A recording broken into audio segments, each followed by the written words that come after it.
하나님의 말씀 함께 보시겠습니다. 요한계시록 3장 14절부터 22절까지의 말씀입니다. 요한계시록 3장 14절부터 22절까지를 함께 합독하도록 하겠습니다.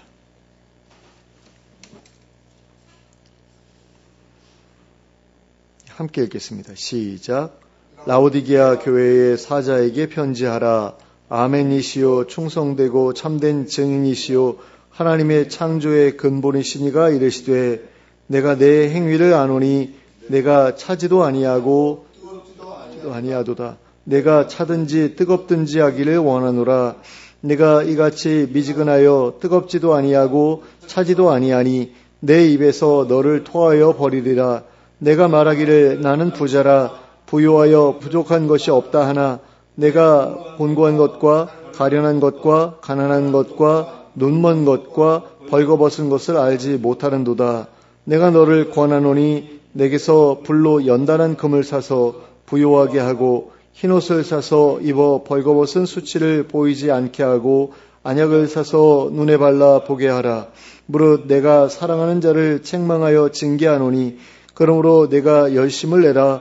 회개하라. 볼지어다 내가 문 밖에 서서 두드리노니 누구든지 내 음성을 듣고 문을 열면 내가 그에게로 들어가 그와 더불어 먹고 그는 나와 더불어 먹으리라.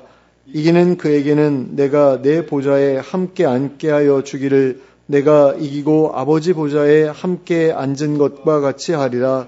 귀 있는 자는 성령이 교회들에게 하시는 말씀을 들을지어다. 아멘. 오늘 우리가 함께 읽은 본문에는 예수님께서 사도 요한에게 라오디게아 교회에 보내라고 말씀하셨던 메시지가 기록되어 있습니다. 먼저 14절 말씀을 보시겠습니다. 라오디게아 교회의 사자에게 편지하라. 아멘이시오 충성되고 참된 증인이시오 하나님의 창조의 근본이시니가 이르시되.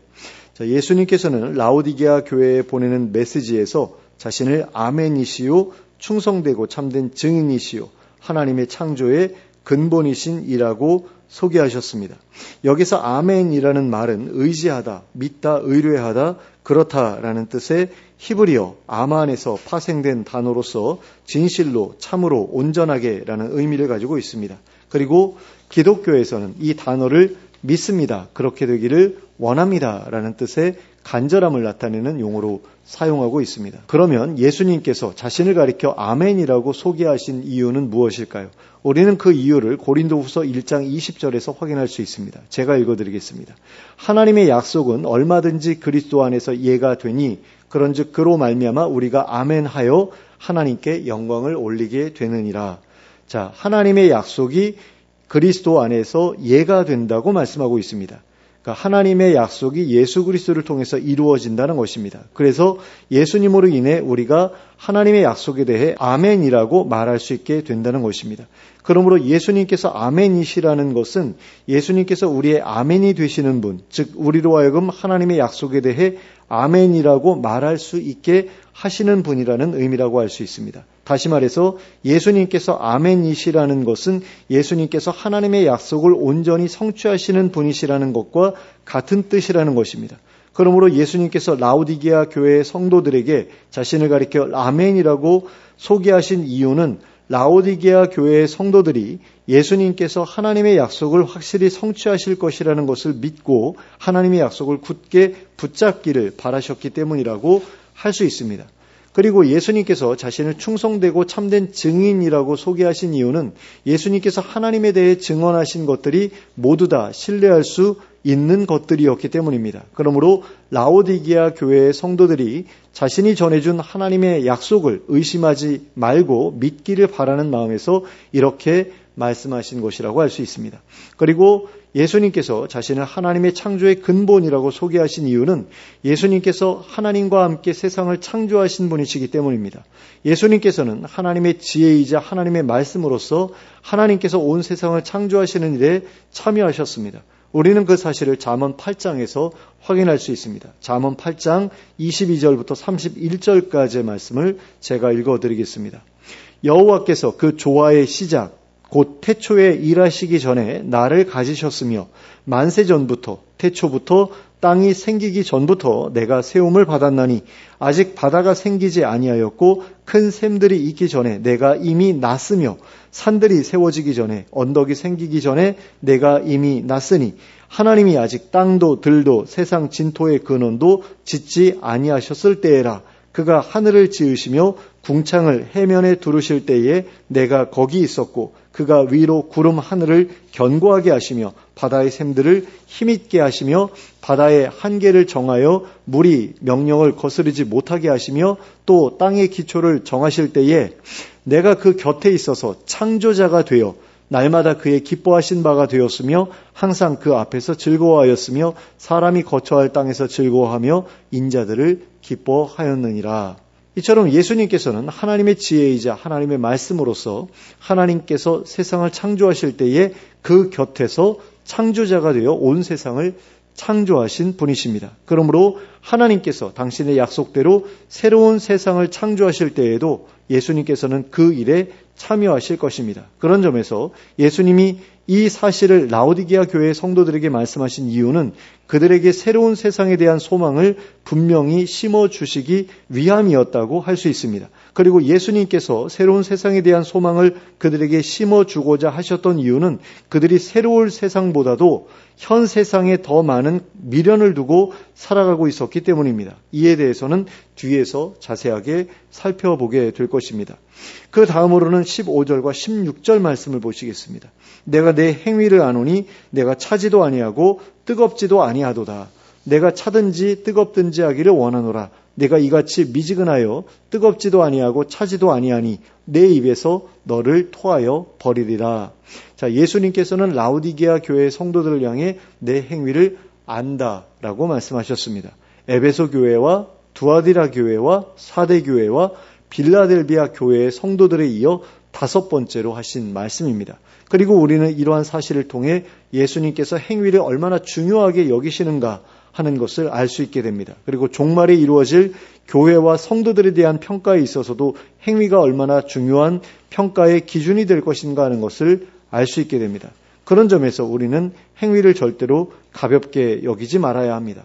솔직히 말해서 구원을 얻기 위해 믿음을 가져야 한다는 것은 말할 필요도 없이 너무나도 당연한 일입니다. 그러므로 우리는 거기에서 한 발 더 나아가서 자신의 믿음을 하나님 앞에서 어떻게 증명할 수 있을까 하는 것에 대해 고민해야 합니다. 자신에게 믿음에서 우러나온 참된 순종의 행위가 있는지를 고민해야 합니다. 만일 우리에게 참된 순종의 행위가 없다면 오늘 우리가 살펴보게 될 라오디게아 교회 성도들과 똑같이 예수님의 책망을 받게 될 것이 분명하기 때문입니다. 앞에서 읽었듯이 예수님께서는 라오디게아 교회 성도들의 행위에 대해 차지도 않고 뜨겁지도 않다고 말씀하셨습니다. 그런데 뜨거운 것이 좋은 것인지 차가운 것이 좋은 것인지에 대해서는 아무런 말씀도 하지 않으셨습니다. 우리는 보통 뜨거운 것이 좋다라고 생각합니다. 그것을 신앙과 연결지어서 생각하기 때문이죠. 그래서 뜨거운 신앙이 좋은 것이다 라고 그렇게 생각하는데 예수님께서는 뜨거운 게 좋다, 차가운 게 좋다 이렇게 말씀하지 않으셨다라는 겁니다. 다만 미지근한 것에 대해서만 마음에 들지 않는다고 말씀하셨습니다. 토하여 버릴 정도로 마음에 들지 않는다고 하셨습니다. 그리고 이것은 뜨거운 것도 좋고 차가운 것도 좋으나 미지근한 것만 싫다는 의미라고 할 수 있습니다. 그런 점에서 이 구절을 보면서 우리의 신앙이 뜨거워야 한다 또는 아니다 차가워야 한다라는 식으로 말하는 것은 본질에서 벗어난 일이라고 할 수 있습니다. 예수님께서 우리에게 원하시는 것은 우리가 이도 저도 아닌 어중간한 위치에서 지내지 않는 것입니다. 하나님도 사랑하고 세상도 사랑하는 것이 아니라 둘 중에 어느 한편, 하나님 편이죠. 하나님 편을 확실하게 선택하는 것입니다. 하나님을 포기하고 세상을 사랑하기로 결정한 사람이라고 하더라도 어느 순간인가 그 마음이 바뀌게 된다면 세상을 포기하고 하나님께로 돌아올 수 있습니다. 하지만 하나님과 세상 사이에서 어느 한편을 선택하지 못하고 계속해서 이리 기웃 저리 기웃 하는 사람은 세상을 떠날 때까지도 둘 중에 어느 편도 선택하지 못한 채로 남아있을 수 있습니다. 이럴 가능성이 어떻게 보면 더 클지도 모르겠습니다. 그런데 야고보 사도는 그런 사람을 가리켜서 두 마음을 품은 자라고 불렀습니다. 야고보서 4장 4절부터 8절까지의 말씀을 제가 읽어드리겠습니다. 가늠한 여인들아, 세상과 벗된 것이 하나님과 원수됨을 알지 못하느냐? 그런즉 누구든지 세상과 벗이 되고자 하는 자는 스스로 하나님과 원수되는 것이니라. 너희는 하나님이 우리 속에 거하게 하신 성령이 시기하기까지 사모한다 하신 말씀을 헛된 줄로 생각하느냐? 그러나 더욱 큰 은혜를 주시나니 그러므로 일렀을 때 하나님이 교만한 자를 물리치시고 겸손한 자에게 은혜를 주신다 하였느니라. 그런즉 너희는 하나님께 복종할지어다. 마귀를 대적하라. 그리하면 너희를 피하리라. 하나님을 가까이 하라. 그리하면 너희를 가까이 하시리라. 죄인들아, 손을 깨끗이 하라. 두 마음을 품은 자들아, 마음을 성결하게 하라. 자, 예수님께서 라오디게아 교회의 성도들을 향해 미지근하다라고 하신 것은 바로 라오디게아 교회의 성도들이 두 마음을 품은 사람들이었기 때문입니다. 그들은 세상도 사랑하고 하나님도 사랑했습니다. 그들은 세상과도 벗하고 싶었고 하나님과도 벗하고 싶었습니다. 그러나 이것은 불가능한 일이었습니다. 세상을 사랑하는 자, 그래서 세상과 벗이 되는 자는 하나님과 원수가 되기 때문입니다. 그래서 예수님께서 라오디게아 교회 성도들을 향해 입에서 토하여 내겠다고 말씀하신 것입니다. 이리 갔다 저리 갔다 하는 그들의 행위가 너무나 역겹게 느껴졌기 때문입니다. 하지만 라오디게아 교회 성도들은 예수님께서 자신들을 그런 식으로 보고 계신다는 사실을 알지 못했습니다. 오히려 그들은 자기들이 하나님께 굉장히 많은 복을 받은 사람들이라고 생각하고 있었습니다. 17절 말씀을 보시겠습니다. 내가 말하기를 나는 부자라 부유하여 부족한 것이 없다 하나 내 곤고한 것과 가련한 것과 가난한 것과 눈먼 것과 벌거벗은 것을 알지 못하는도다. 그들은 자기들을 부자라고 생각하고 있었습니다. 부유하여 부족한 것이 없다고 생각하고 있었습니다. 그리고 그들은 자신들의 세상적인 부유함을 근거로 삼아 자신들의 영적인 상태에 대해서도 부유한 상태라고 착각하고 있었습니다. 자기들이 믿음 생활을 잘했기 때문에 하나님께 복을 받았고 그래서 자기들이 그렇게 부유하게 살고 있다고 생각했습니다. 하지만 예수님께서는 그들에 대하여 곤고하고 가련하고 가난하고 눈이 멀고 벌거벗은 사람들이라고 말씀하셨습니다.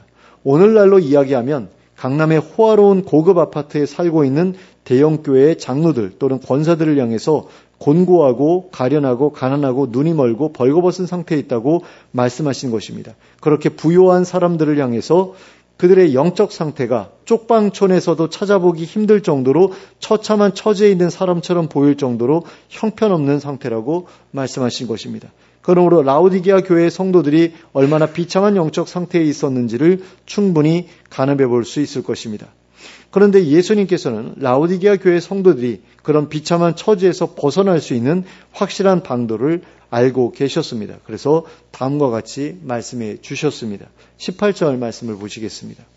내가 너를 권하노니 내게서 불로 연단한 금을 사서 부요하게 하고 흰옷을 사서 입어 벌거벗은 수치를 보이지 않게 하고 안약을 사서 눈에 발라 보게 하라. 자, 예수님께서 라오디게아 교회 성도들에게 그들의 비참한 처지에서 벗어날 방도라고 말씀해 주신 것은 바로 불로 연단한 금과 흰옷과 안약을 사라는 것이었습니다. 그리고 그것으로 자신을 부요하게 하고 벌거벗은 수치를 가리고 눈에 발라 보게 하라는 것이었습니다. 그런데 이것은 모두 다 영적인 방법으로서 말씀하신 것이지 물리적인 방법으로서 말씀하신 것이 아닙니다. 그들이 정말로 가난한 사람들이라면 어떻게 불로 연단한 금과 흰옷과 안약을 구입할 수 있겠습니까? 곤고하고 가난한 사람들이 무엇으로 그것을 구입할 수 있겠습니까? 그리고 불로 연단한 금을 샀다고 해서 곧바로 부자가 되는 일은 있을 수 없는 일입니다. 또 안약을 넣는다고 해서 눈먼 것이 고쳐지는 일도 있을 수 없는 일입니다. 그런 점에서 이것은 영적인 일에 대한 상징적인 표현이라고 생각해야 합니다. 불로 연단한 금은 순전한 신앙을, 흰옷은 정결하고 거룩한 삶을, 안약을 넣은 눈은 분별력 있는 신앙을 상징합니다. 예수님께서는 라오디게아 교회의 성도들이 자신들의 행위를 잘 분별해서 순전한 신앙과 정결하고 거룩한 삶을 살아가라는 의미에서 이와 같이 말씀하신 것입니다. 여기에다가 어떤 신비스러운 의미를 부여하려고 시도한다면 그것 또한 본질에서 벗어나는 것이 될 것입니다. 우리는 그 증거를 19절 말씀에서 확인할 수 있습니다. 함께 보시겠습니다. 무릇 내가 사랑하는 자를 책망하여 징계하노니 그러므로 내가 열심을 내라 회개하라. 자, 예수님께서 라오디게아 교회의 성도들에 대해 요구하신 것이 무엇입니까? 열심을 내는 것입니다. 또 회개하는 것입니다. 이것이 바로 위에서 말씀하신 불로 연단한 금을 사는 일이고 흰옷을 사는 일이고 안약을 사는 일인 것입니다. 열심을 내고 회개함으로써 정금같이 순전한 신앙과 흰옷같이 정결하고 거룩한 삶과 안약을 넣은 눈과 같은 분별력을 소유하라는 것입니다. 그러면 무슨 일에 열심을 내라는 것입니까? 미지근한 데에서 벗어나는 일에 열심을 내라는 것입니다. 세상과 하나님 사이에서 방황하지 말고 하나님을 사랑하는 일에 열심을 내라는 것입니다. 거룩하고 정결한 하나님의 백성이 되는 일에 열심을 내라는 것입니다. 영적으로 곤고하고 가련하고 가난하고 눈멀고 벌거벗은 상태에서 벗어나는 일에 열심을 내라는 것입니다. 하나님에 대하여 부요한 자가 되기 위해 열심을 내라는 것입니다. 그렇게 하지 못하면 그들을 책망하고 징계하시겠다는 것입니다. 그런데 여기에서 우리가 절대로 놓치지 말아야 할 것이 있습니다. 그것은 예수님께서 누군가를 책망하시고 징계하시는 이유는 바로 그를 사랑하시기 때문이라는 것입니다. 예수님은 사랑하시는 자를 책망하며 징계하시기 때문입니다. 사랑하지 않으시는 자는 책망하지도 징계하지도 않으시기 때문입니다. 그냥 그대로 두셨다가 멸망하게 내버려 두시기 때문입니다. 19절에서도 그에 대해 말씀하고 있는 것을 볼 수 있습니다. 예수님께서 라오디게아 교회의 성도들을 책망하신 이유는 그들을 사랑하시기 때문이었습니다. 그리고 예수님께서 그들을 사랑하셨던 이유는 그들이 바로 교회라는 이름, 성도라는 이름을 가지고 있었기 때문입니다. 그들은 세상과 하나님 사이에서 갈피를 잡지 못하고 있었지만 그래도 한 발은 하나님 나라에 걸쳐놓은 사람들이었습니다. 그래서 예수님께서는 그들을 포기하지 않으셨습니다. 그리고 하나님 나라에 들여놓으려고 하셨습니다. 그래서 예수님께서는 그들에게 매우 중요한 권면을 해주셨습니다. 20절 말씀을 함께 보시겠습니다. 볼지어다 내가 문 밖에 서서 두드리노니 누구든지 내 음성을 듣고 문을 열면 내가 그에게로 들어가 그와 더불어 먹고 그는 나와 더불어 먹으리라. 자, 여기에서 예수님께서는 자신이 문 밖에 서서 문을 두드리고 계신다고 말씀하셨습니다. 그러면 이 문은 무슨 문입니까? 예수님께서 라오디게아 교회 성도들의 삶에 들어가는 것을 막고 있는 문입니다. 라오디게아 교회 성도들이 이 문을 닫아 걸고 있었기 때문에 예수님께서는 그들의 삶에 들어가실 수 없으셨습니다. 그리고 그 결과 라오디게아 교회의 성도들의 영적인 삶은 곤고하고 가련하고 가난하고 눈멀고 벌거벗은 삶이 되어버렸습니다. 하지만 그들이 이 문을 열기만 한다면, 그래서 예수님께서 그들의 삶 속에 들어가시기만 한다면 그들은 더 이상 곤고하고 가련하고 가난하고 눈멀고 벌거벗은 채로 남아있지 않을 수 있게 될 것입니다. 예수님께서 그들과 함께 해주실 것이기 때문입니다. 그리하여 그들의 부요함이 되어 주실 것이기 때문입니다. 그런데 우리가 앞에서 살펴보았던 서머나 교회의 성도들은 이미 이와 같은 복을 누리고 있었던 사람들이었습니다. 요한계시록 2장 8절과 9절 말씀을 제가 읽어드리겠습니다. 서머나 교회의 사자에게 편지하라. 처음이며 마지막이요 죽었다가 살아나신 이가 이르시되 내가 내 환난과 궁핍을 알거니와 실상은 내가 부요한 자니라. 자, 서머나 교회의 성도들은 무척이나 궁핍한 삶을 살고 있었습니다. 하지만 예수님께서는 그들을 향해 부요한 자라고 하셨습니다. 그들의 영적인 상태가 그러했다는 것입니다. 그리고 이것은 그들이 라오디게아 교회 성도들과는 완전히 반대편에 서 있었다는 사실을 우리에게 가르쳐 줍니다. 그리고 서머나 교회와 라오디게아 교회에 대한 예수님의 평가가 이렇게 갈리게 된 가장 근원적인 이유는 라오디게아 교회의 성도들이 예수님께 문을 열어 드리지 않았기 때문이었을 것입니다. 예수님을 자신의 삶에 온전히 모시고 살아가지 않다 보니 세상을 자꾸 기웃거리게 되었고 그리하여 영적인 분별력을 잃어버리게 되었고 신앙의 순전함과 삶의 정결함도 잃어버리게 되었을 것입니다. 그런데 예수님께서는 이런 사람들을 위해서도 이기는 자에 대한 약속을 말씀해 주셨습니다. 이런 사람들이었음에도 불구하고 그들을 진심으로 사랑하고 계셨고 그들이 이기는 자가 되기를 바라고 계셨기 때문입니다. 21절과 22절 말씀을 함께 보시겠습니다. 이기는 그에게는 내가 내 보좌에 함께 앉게 하여 주기를 내가 이기고 아버지 보좌에 함께 앉은 것과 같이 하리라. 귀 있는 자는 성령이 교회들에게 하시는 말씀을 들을지어다. 자, 이기는 자에게 예수님의 보좌에 함께 앉게 해 주겠다고 하셨습니다. 하나님 나라에서 예수님과 함께 왕노릇하게 해 주시겠다는 것입니다. 지금은 칭찬할 만한 것이 하나도 없고 예수님께 문도 열어드리지 않았고 예수님을 온전히 모시고 살아가고 있지도 않지만 그러면서도 자기들의 믿음이 좋은 줄 알고 있고 자기들이 큰 복을 받았다고 착각하고 있지만 이들도 회개하고 열심을 내어 정결하고 거룩하고 분별력 있는 삶을 살아간다면 이들에게도 하나님 나라를 허락해 주시겠다는 말씀입니다. 그러므로 우리가 보기에는 많이 부족해 보이고 또 세상과 타협하며 살아가는 것처럼 보이는 사람이라고 하더라도 그들이 절대로 하나님 나라에 들어가지 못할 것처럼 생각하지는 말아야 합니다. 예수님께서는 라오디게아 교회의 성도들처럼 미지근한 신앙을 가지고 있었고 칭찬할 만한 어떤 행위도 보여드리지 못하고 있었던 사람들까지도 사랑하셨습니다. 그리고 그들에게도 소망의 메시지를 전해 주셨습니다. 그들에게도 하나님 나라에 들어가 예수님과 함께 왕노릇할 기회를 얻을 수 있다고 말씀해 주셨습니다. 그러므로 자기 자신에 대해서든 타인에 대해서든 그 누구에 대해서도 함부로 소망 없는 사람이라고 단정하지 않도록 주의하시기 바랍니다.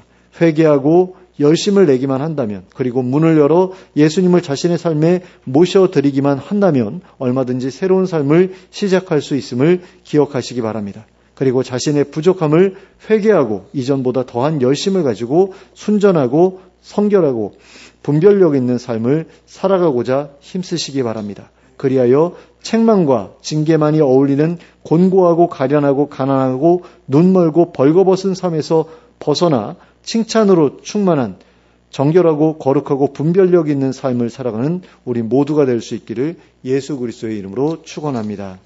함께 기도하겠습니다. 사랑과 은혜가 풍성하신 하나님 아버지, 저희에게 예수님의 영을 보내주셔서 정결하고 거룩하고 분별력 있는 삶을 살아갈 수 있도록 도와주시옵소서. 저희가 저희의 삶 속에 예수님을 모시고 예수님과 함께 먹고 마시며 그분의 인도하심을 따라 살아가게 하여 주시옵소서. 그리하여 이 땅에서는 영적으로 부유한 삶을 누리며 살아가다가 하나님 나라에 가서는 예수님과 더불어 왕노릇하는 영광도 누리게 하여 주시옵소서. 예수 그리스도의 이름으로 기도하였습니다. 아멘.